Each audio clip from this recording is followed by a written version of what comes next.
He made millions laugh with his childlike charm and wild imagination, a man whose red bow tie and gray suit became symbols of pure joy. But behind Pee-wee Herman's goofy grin was a life filled with heartbreak, loneliness, and scandal. And now, as more details about his final years come to light, the story of Paul Reubens, the man behind Pee-wee, has become even sadder than anyone ever realized. In the 1980s, Pee-wee Herman wasn't just a character, he was a phenomenon. With his infectious laugh, zany voice, and whimsical energy, Paul Reubens created a character that defined a generation of childhoods. His show, Pee-wee's Playhouse, wasn't just entertainment, it was magic. It brought weirdness, color, and imagination to Saturday mornings, and it made Paul Reubens a household name. But behind that innocent, joyful persona was a man who never truly found peace. Paul Reubens wasn't the type of celebrity who sought fame, he was a perfectionist, an artist obsessed with creativity, humor, and the feeling of wonder he gave to others.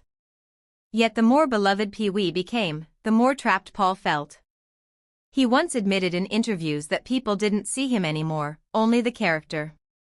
The line between Paul and Pee-wee had blurred until even he struggled to tell where one ended and the other began.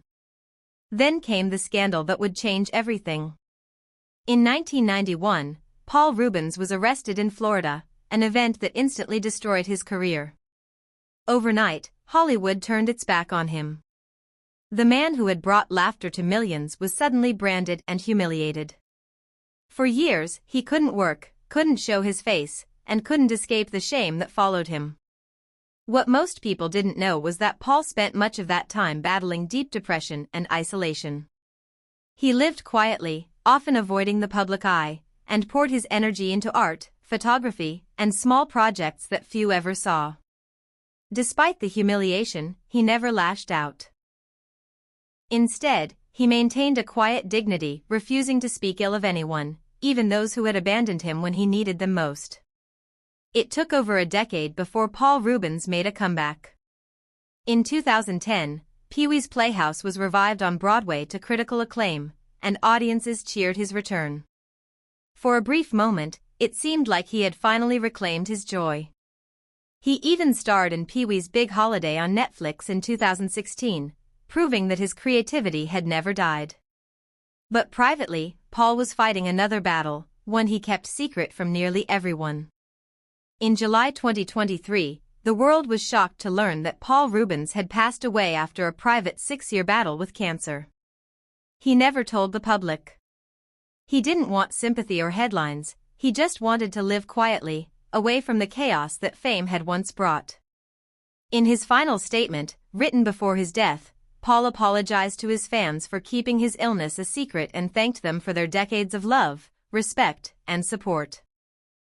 Because behind the laughter, Paul Reubens had lived a life marked by pain, loneliness, and unspoken struggles. He gave the world happiness while silently carrying his own sadness.